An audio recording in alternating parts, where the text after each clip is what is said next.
Heroin chic was a term that described a type of image you were seeing a lot in fashion advertising. Models who were very, very thin. It wasn't a look of health and happiness. That wasn't a look that she personally endorsed. You know, she was a model, and that was what she was paid to do, pose in the pictures, and that's what she did.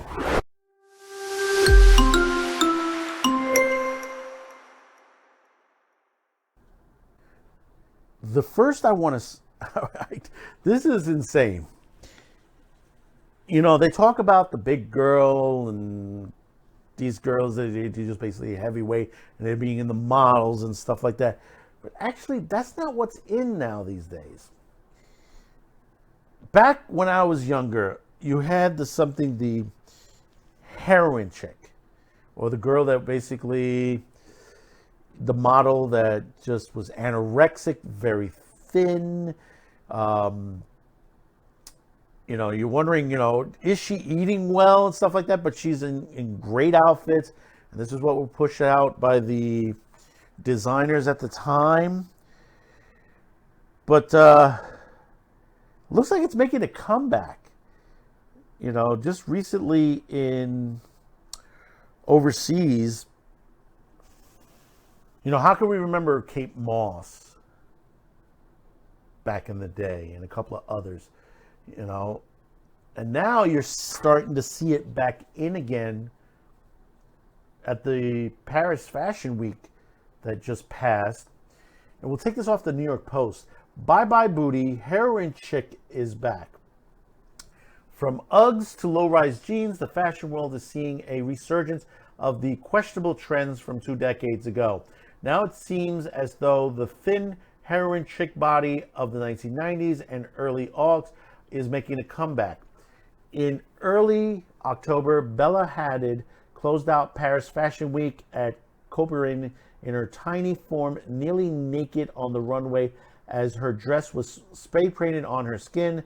Days later, at the Miu Miu Spring 2023 show in Milan, Waterfish girls paraded down the runway with bared midriffs, some of them modeling the micro mini skirts for which the label has recently become known. Meanwhile, supermodel spawns as Lila Moss, daughter of Kate Moss, and Kaya Gerber, daughter of Cindy Crawford, are further invoking the 90s with both of their famous moms and their supremely sweat figures. Not everyone's happy about the trend. Please, I'm so tired of this. I know we're pretending it isn't about bringing back thin worship or whatever, but I can't keep doing this. Fashion writer Tyler McCall tweeted in his exploration.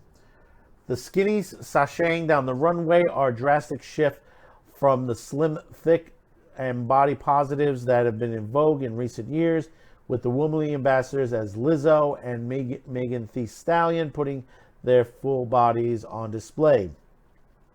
Even though the famous bootylicious Kardashians seem to have been turning away from the curvy physiques, Kim and Khloe are looking increasingly skinny of late, leading fans to speculate they've reversed their Brazilian butt lifts, though they have never been confirmed. Either had produced to begin with.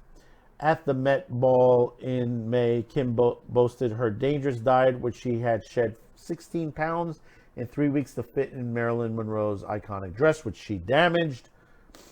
Experts say the new obsession with thin isn't limited to Hollywood and Fashion Week crowds.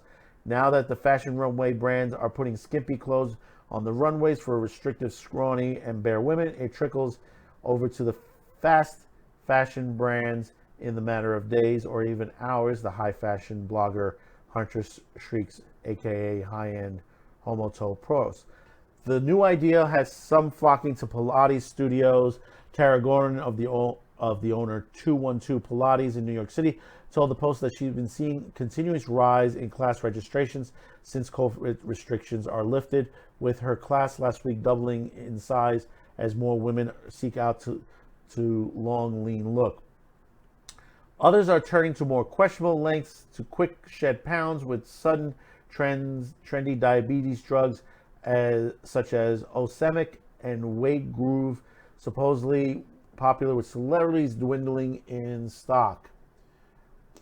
On Instagram and TikTok, the hashtag Thinspo has been banned. Now it redirects users to mental health and eating disorder resources. Not really, but simply hashtags such as Feel So, One in a Day, and Body Check. Studies have found that the eating disorders, particularly among adolescent girls, spiked during the pandemic, and recently found that TikTok promotes toxic diet cultures and glorifies extreme weight loss. That's the part that is correct. Because basically, the mental health that they're talking on TikTok is the dangerous ones on there that's being pushed, that that is creating false mental health issues. That basically they're teasing mental health issues as a trend, that it's good to have a mental problem. Whether the ideal is thick or thin, the constant is a focus on size. In 2017, Emma McLean created an expedition titled The Body, Fashion, and Physique about the ideal fashionable body at the museum at Fit.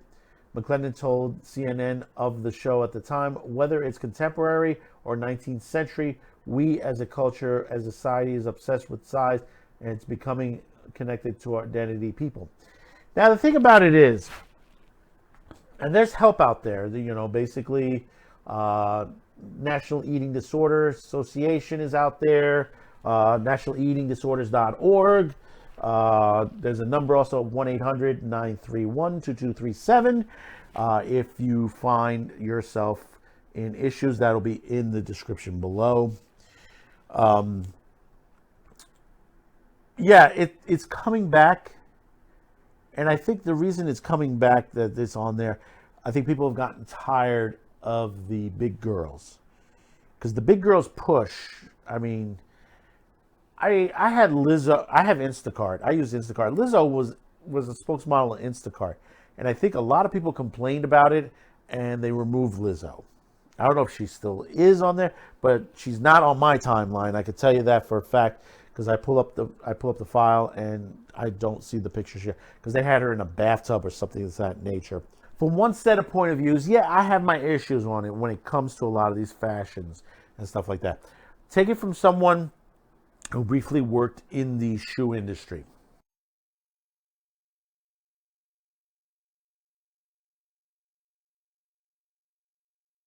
You've just watched a segment from our Madman Cafe show every Sunday night at 6 p.m. You can catch it over at Odyssey. Check in the description below for the link that will lead you to our Q2Cast TV site.